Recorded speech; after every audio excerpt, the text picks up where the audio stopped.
মা? হ্যাঁ গো বৌমা, আমি তোমাকে ডেকেছি। কেন ডেকেছো মা? কেন ডেকেছি জানো? কেন মা কেন? ওই সামনে যে দাঁড়িয়ে আছে তুমি ওকে চিনতে পেরেছো? আমার সামনে? হ্যাঁ গো। ও মা, আমি তো চিনতে পারছি না। তুমি জানবে কেমন করে? তুমি তো নতুন, তাই তুমি জানো না। ও হচ্ছে আমার বড় দিদি, তোমার হচ্ছে বড়াই মাসি গো, মাসি। আমার মাসি? হ্যাঁ, তোমার মাসির সঙ্গে। কিন্তু আমার মাসি ছিল বলে তো আমার আগে কখনো জানা ছিল না। তোমাকে বলা হয়নি।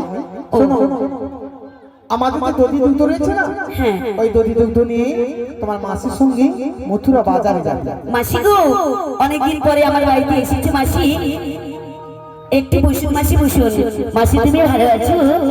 আমি ভালো রয়েছি রাধে।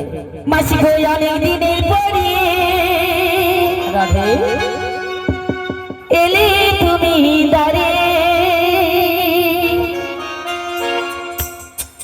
অনেক কথা বলার যে আছে রাধে।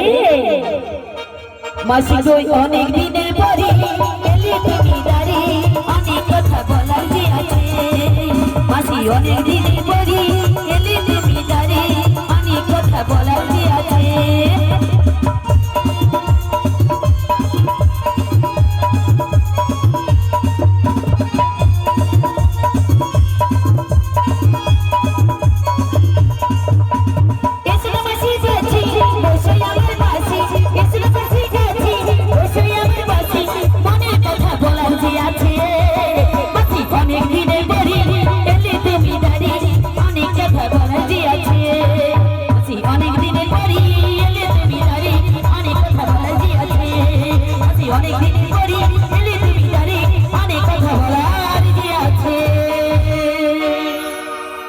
তুমি ভালো আছো তো?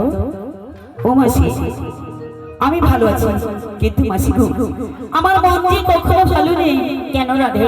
মাসি, সে কথা আমি তোমাকে কেমন ভুল করে বলবো রাধে? আমার মনের মানুষ সে যে আর কখনো আমার কাছে আসবে না মাসি।